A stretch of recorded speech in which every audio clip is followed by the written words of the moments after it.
Hi, everybody. I'm Jackie Morey. Welcome to this virtual book club meeting number 7.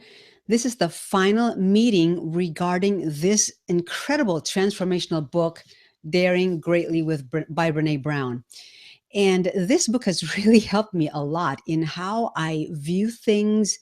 And I'm not exaggerating, but this book is transformational and it really is a powerful book. It's not just information, but it is helping really rewire some things in my mind. So, we all, like I said before, you have gaps, I have gaps, we all have gaps. That's a line from the movie Rocky. I don't know which Rocky it was, but that's what his coach, Rocky Balboa's coach, said. You have gaps, I have gaps, we all have gaps. So this book has helped me in some gaps that I had.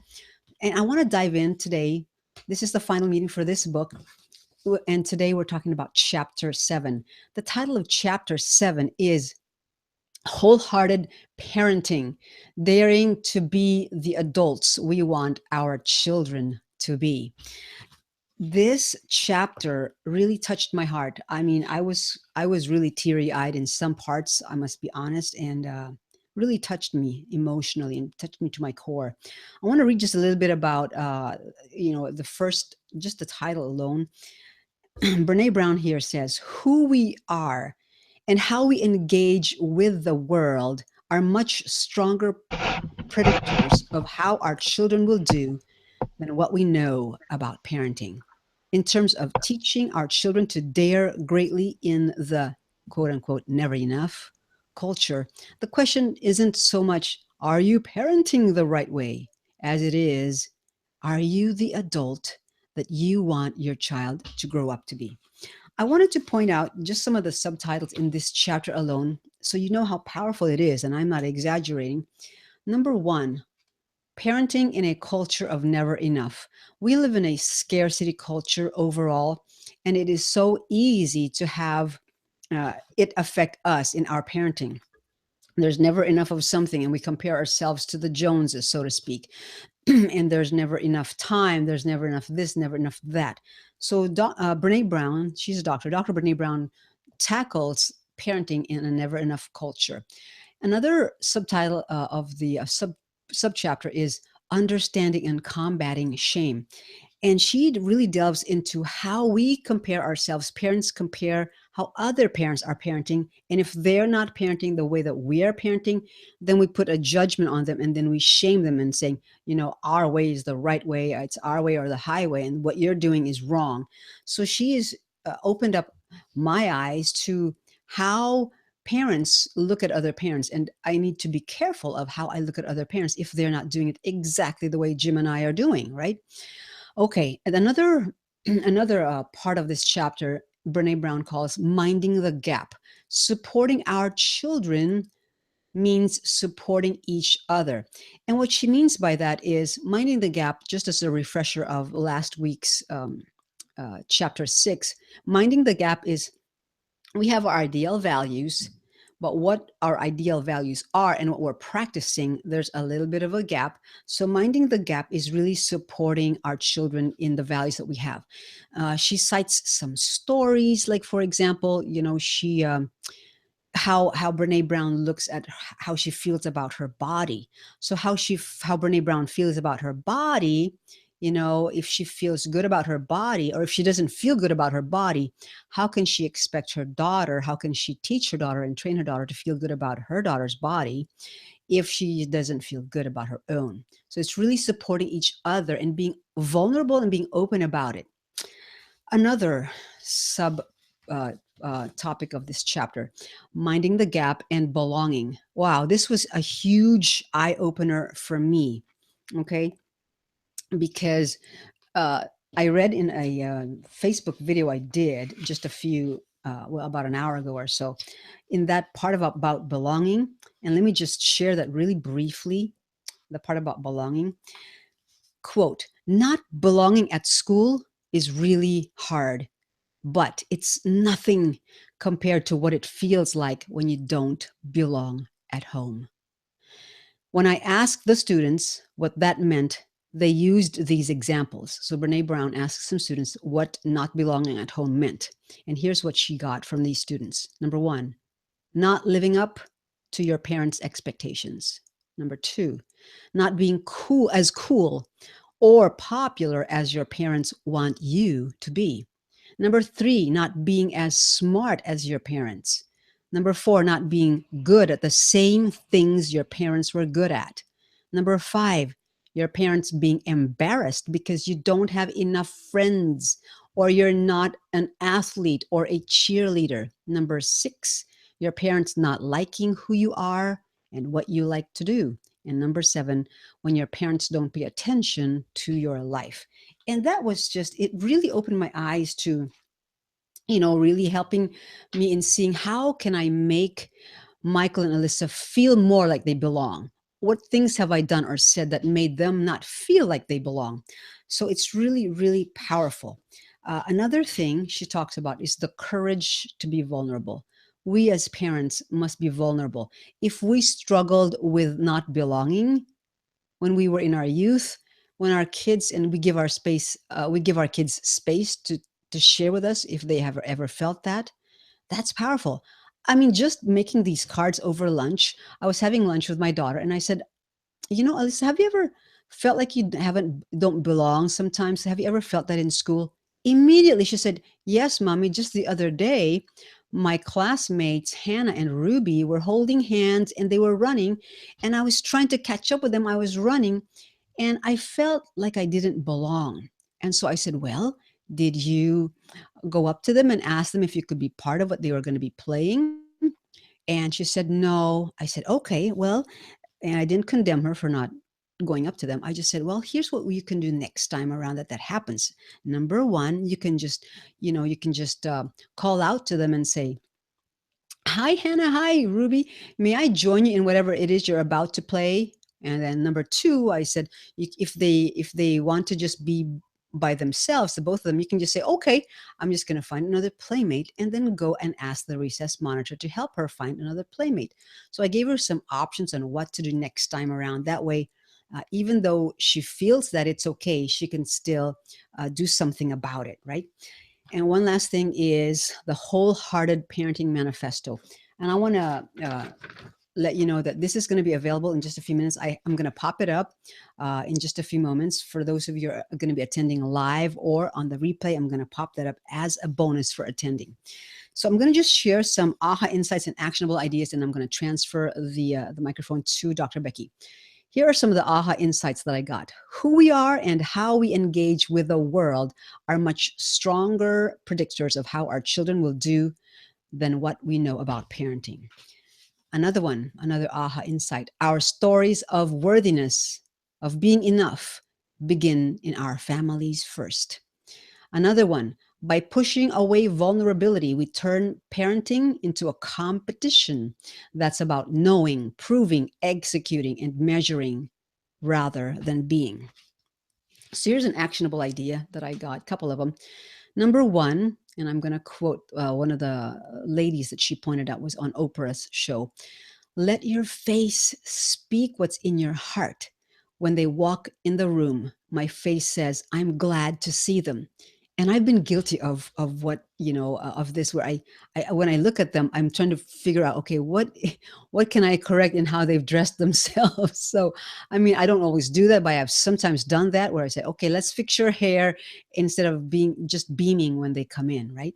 Another actionable idea, this is for myself, by the way. Explain the difference between guilt and shame. Very huge. Guilt can be good because we must feel that guilt if we have done something morally wrong, right? As opposed to shame. And here's what Brene Brown says. Shame is so painful for children because it is inextricably linked to the fear of being unlovable. Wow, that hit me between the eyes. So I am going to teach Michael and Alyssa the difference between guilt and shame. And here is what it looks like. Guilt, self-talk versus shame, self-talk. I'm making a mess versus I'm a mess. Instead of she pointed out a story where her daughter was in a kindergarten class, and the teacher found her daughter, Brene Brown's daughter, just full of whatever stuff on all over her. And the teacher told her, "You're a mess." And the daughter immediately piped up and she said, "I might be making a mess, but I am not a mess." Big difference between, you know, taking on that shame of saying, "I am a mess," as opposed to "I am making a mess." Another thing is, she pointed out this about she Brene Brown told the dog, "Bad girl," and then her son immediately piped up and said, "Mommy, no, Daisy is a good dog who made a bad choice." So big difference between guilt self-talk and shame self-talk. So I'd like to turn over the microphone to Dr. Becky Slabaugh. Thank you so much for being with us, Dr. Becky. And also, I just want you to know that those are some actionable ideas that I've gotten, that my face must be beaming when I see them, and also to teach them about the difference between guilt self-talk and shame self-talk. Hi, Dr. Becky. Good to be with you today. Oh, it's good to be here. Boy, that was just a teaching right there in itself. So You know, true. yeah. So I'm going to start and share with you guys some things that I got here. Let me see if I can get it here. So it's connection and compassion. That's what really touched my heart. And to highlight that, I want to talk about, you know, what Brene was saying, the very things that give purpose and meaning to our lives um, can only be learned if they are experienced. And I thought, wow, that's pretty interesting. I mean, you can learn, you can study, but it has to be experienced in our life. And that's some of the things that Gary and I've worked with our kids on. So our families are our first opportunities to experience these things. So I thought that was really good. That's where we can have a safe place to go, hopefully, and we can learn things with our family. So to do that, we have to move into wholeheartedness. Wholeheartedness is the goal. That's our target. So we can use fame, or we cannot use fear, shame, blame, and judgment in our own lives if we want to raise courageous and wholehearted children. So that's not an option. And Jackie did a great job of describing, some great examples. If we want our children to love and accept who they are, our job is to love and accept who we are. That was pretty wild reading that. It's like, okay. So it's now about us as parents being able to take on the responsibility of how much we love ourselves, how much we accept ourselves. And I just want to tag on to that by minding the gap and belonging. And I want to share more on what she shared. Worthiness is about love and belonging. One of the best ways to show our children that our love for them is unconditional is to make sure that they know they belong in our families. And I was thinking, it's like, man, that is so profound. What she was sharing is make sure they feel like they are belonged. Sometimes as parents, we're rushing around, taking them to the school bus, or just all those things that happen as I reflect back with my kids, and you wonder, as they're walking in, is there that pleasant atmosphere that we're creating? Are we calm? Do we have peace inside of us, so that they can feel that love that we have? I know when I went to my granny's, every time I'd walk into my grandparents' house, I could just feel the love and comfort. But I have adult kids, so I'll share briefly a story on when they were in their 20s. My son was in college in California, in Southern California, and we were here in Arizona. We just moved here. He got in a really bad car accident, and so we had to bring him in. Like, you got to come home. It's not Washington, because that's where we lived, and now we're in Arizona, and we had to pick him up, and we stood by him because we had to stand in the gap for him. 2 months later, my son walked in the door, brokenhearted, with a divorce. So we had two sons in their 20s back home, and that's reality, folks. That happens. Those things happen, and Gary and I tried to bring in not to fix them, definitely not to shame them, but to hold them accountable and also love them and walk with them in their experience. And so that's why when I saw this, they can experience things that never ceases, that never stops. That can happen when they're, whether they're 6 years old or they're 25 years old, but we can encourage them as parents, and that's what Brene was talking about, to walk it out together as a family, and know that they're belonged and not shamed. But we can't make them feel any certain way. It's up to them, and stand with them. And that's what Gary and I have tried to do with our kids. And so that was my kind of my takeaways. Wow. Dr. Becky, thank you very much. I really appreciate you for sharing the things that have happened in both your children's lives, and that no matter what happened, you didn't shame them, but you welcomed them home. And from there, they felt connected with you. They felt like that they really belonged, that they were secure. And from there, no matter what happens, whatever, life throws at them, whatever trials, challenges, they're able to go from there and move forward. And I really, really appreciate you for sharing that, Dr. Becky. I thank you very, very much. Appreciate Oh, you. yeah. The good part, the end of the story is they got themselves back together, and they're just great. They're just wonderful what they're doing and accomplishing. So they walk through the process in a safe place, and it's just fascinating and wonderful, and it's such a blessing to see where they are now.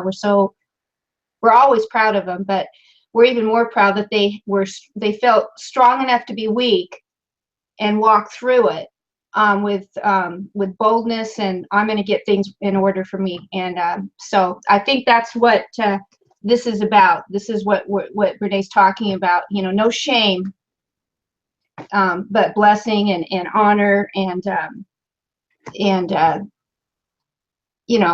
experience. We don't have to teach; just walk alongside. So yeah, Powerful, thank you. powerful. Thank you very much, Dr. Becky. That's the difference, really, is making our homes a safe place and letting our children come, no matter what has happened in life. You can come home, and here's a safe place. We can talk about it. Doesn't matter what happened. You are loved. You're accepted. Your worthiness does not depend on your performance. You belong, and you can talk, and we will not. You can ask any question, and this is a safe place. So I really, really appreciate what you share, Dr. Becky. Thank you, thank you, thank you. Wow. Well, Steve, I look forward to what you have to share about this final chapter about parenting. It's wholehearted parenting. Steve, welcome. Thank you. First of all, Jackie, you took like all my little bullet points. I think you and I must think a lot alike took a lot of the same takeaways. And it's interesting also how each of us have children in different age ranges. My children are between both of your children. So I've got a 21, an 18, a 16, and an 8-year-old. And it's really interesting to see how kids change and also how they stay the same. And the takeaways that I got from this last chapter were, first of all, the idea that you quoted, Jackie, that what we are teaches a child more than what we say. So we must be what we want our children to become. How we model, how we live, really says volumes, more so than just what we say. And it kind of goes along the idea of, I can't hear you because your action speaks so loud that I can't hear the words that you say. That when and it doesn't, it's as parents, as coworkers, as friends, as whatever, the people that we are in those relationships, really either gives people permission to be more of who they are or less of who they are. And I liked what Dr. Becky said about her sons, in that, that they were strong enough to be weak in the situation, that this whole idea of being vulnerable and allowing ourselves to show that, we don't always have it all together. Sometimes we, might be going through a divorce. Sometimes we might, you know, having trouble in school, or sometimes we might be having problems with friends or whatever. But you know, that's all part of the human existence, and if we deny it and try to act as if, you know, it isn't there, then one, not only are we denying ourselves, but it's also denying the people around us the freedom to be well. You know, I think you know what daring greatly really does for us, and Brene Brown in her message, is that it gives us permission. You know, it gives us permission to be vulnerable, to be authentic, to go through the hard and sticky and messy parts of life, and to get support and friendship and camaraderie and so forth. That you know, life can be so much more if we allow it to be more. But we have to make that choice, and we have to make that choice to dare greatly. So, and I've thoroughly enjoyed this book, by the way.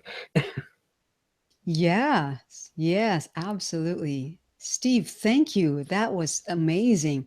I love that you have kids from 21 to age 8. That is amazing because I'm sure different age groups have different needs and also they're all different period, right? So it's that Absolutely. it's really finding out how they work, what are their how are they wired, what are their giftings and what are their personalities and right, Steve? Yeah, and one of the things that I had to learn, and I'm probably still learning it, is that, you know, in our standards that we use to kind of judge our kids or aren't necessarily the standards by which, just because we experience in those way that we grew up or in our strengths and so forth, doesn't mean that it is a model that we can use or a template that we can use to figure out more. Uh, you know, each of them brings their own unique characteristics.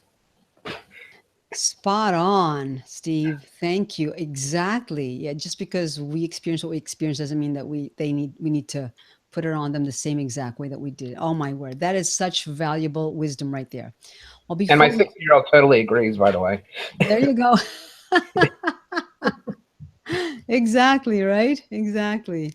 Wow. Well, thank you. Thank you, Steve. Well, I want to give you both the chance for a final word about this book and, I mean, about the chapter and the book in general, if you want. But if you want to focus on the chapter, that's fine as well. Dr. Becky, some final thoughts, please. Okay. Well, I think that I'm just going to go back to my points here. I think the thing and what you guys were actually saying was we walk with their kids. We don't, the teaching is living, just living our life and sharing, whatever their experiences are, instead of trying to fix it. Instead, Jackie gave some good examples. You know, she gave some ideas, but she wasn't fixing her. She encouraged her daughter to go. So my takeaways are: encourage your kids, give them options. But even, and I still do this to this day, because now I got a grandchild that I'm looking at, and I have all sorts of ideas, but it's not, I have to back off and respect what they're doing. And if he's throwing food or whatever, everybody's got different ways of doing stuff. I'm good, I'm more relaxed at it actually as a grandma than I am as a mom. But let them be whoever they are. That's your ultimate goal, and let them experience life. And I think Brené's talking about that.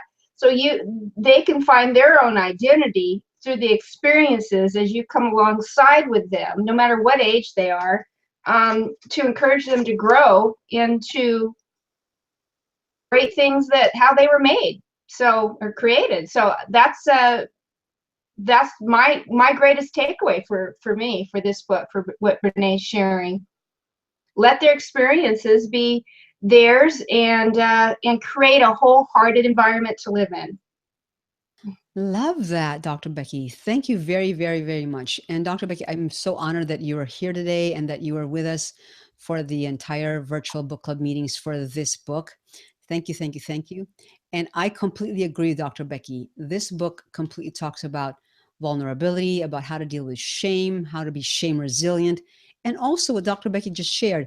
letting go. That's one of the toughest things as parents. And I can imagine Dr. Becky is much more relaxed because it's now her grandchildren. And so Dr. Becky is definitely letting go and saying, okay, you are my children, you take care of your children now. So that's awesome. Dr. Becky is a grandmama. She's like, okay, I'm more relaxed now. That's fantastic. Love it, love it, love it. Well, my job, Jackie, is just to love on them. That's it. you know, Indeed. they can clean up the food and all the other stuff off the floor. you know, Exactly. the name maybe. There you go. Thank you. I love it. And it's such fun. What a fun season to be in, Dr. Becky, that you're now seeing the fruit of your labor where you've raised your children so that they're now adults and they are the adults that you have wanted them to become, and they're raising now your grandchildren in a way that they know how to raise and want to raise their children. So thank you. Well, Steve, I want to give you room for your final thoughts, please, sir. Sure.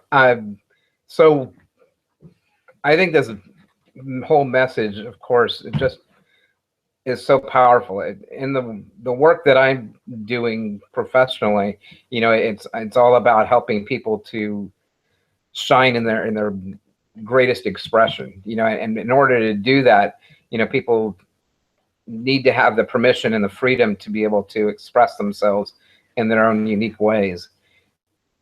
And when we get caught in these false identities of the way that we're supposed to be, instead of accepting the identity of the way that we are and who we are, then it doesn't allow us to shine. It doesn't allow us to be the beacon on the hill, or the candle that's under the bushel or whatever. But when we take that off, then we can shine in our full force, and it empowers other people to do the same, and life just becomes richer.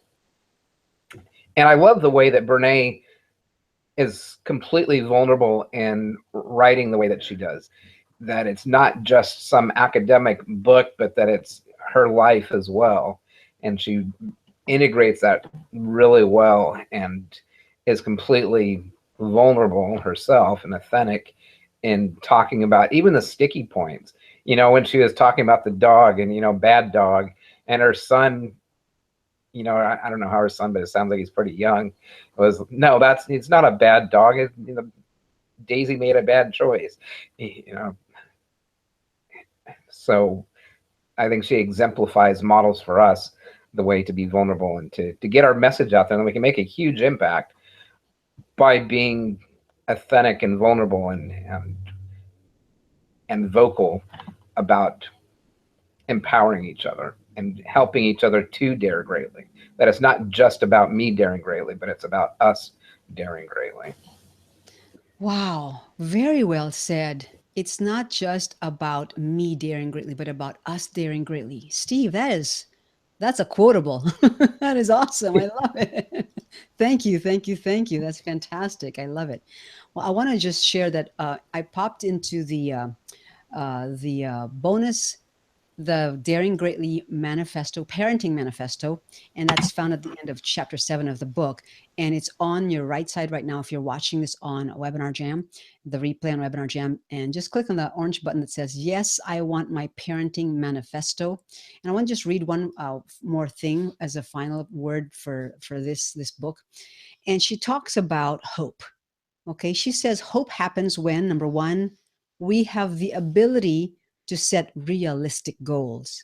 I know where I want to go. We have hope happens when, number two, we are able to figure out how to achieve those goals, including the ability to stay flexible and develop alternative routes. In other words, I know how to get there, I'm persistent, and I can tolerate disappointment and try again. And number three, hope happens when we believe in ourselves. In other words, I can do this. She says in this final chapter, raising children who are hopeful and who have the courage to be vulnerable means stepping back and letting them experience disappointment, deal with conflict, learn how to assert themselves, and have the opportunity to fail. If we're always following our children into the arena, hushing the critics and assuring their victory, they'll never learn that they have the ability to dare greatly on their own. And that is what Steve was trying to say, where it's not just about me daring greatly, but helping our children to dare greatly, and helping even our colleagues and our peers to dare greatly, and helping them by being examples to them, minding the gap, and by choosing to show up, and to, even if we fail, even if we are not quite there yet, even if we fail, to just dare greatly. Well, thank you so much. I hope that you download the parenting manifesto, the Daring Greatly parenting manifesto. It's the wholehearted parenting manifesto. I'm just going to read a few lines from it. This is for parents to maybe declare over themselves and their family. Above all else, I want you to know that you are loved and lovable. You will learn this from my words and actions. The lessons on love are in how I treat you and how I treat myself. I want you to engage with the world from a place of worthiness. You will learn that you are worthy of love, belonging, and joy every time you see me practice self compassion and embrace my own imperfections. We will practice courage in our family by showing up, letting ourselves be seen, and honoring vulnerability. We will share our stories of struggle and strength. There will always be room in our home for both. Well, I want to thank you so much, Dr. Becky, for being with us today. I really appreciate you. What an honor to be with you. Steve, thank you so much for being with us today. I always appreciate the perspective of a man, and a gentleman at that. So thank you, thank you, thank you. And we're missing Tanisha today. So Tanisha, we honor you. Thank you for being with us in the previous meetings. And for all of you who have joined us live or have watched the replay, thank you for joining us in this virtual book club of this book, Daring Greatly. I hope that you and I continue our process of showing up, being willing to be vulnerable, and to dare greatly. I'm Jackie Morey. Thanks so much for being part of this 21st Century Legacy Letters book virtual book club. Look forward to catching you again on the next book that we'll be talking about, and we'll announce that at a future date. Thanks so much, everybody. Take care. Bless you. Bye.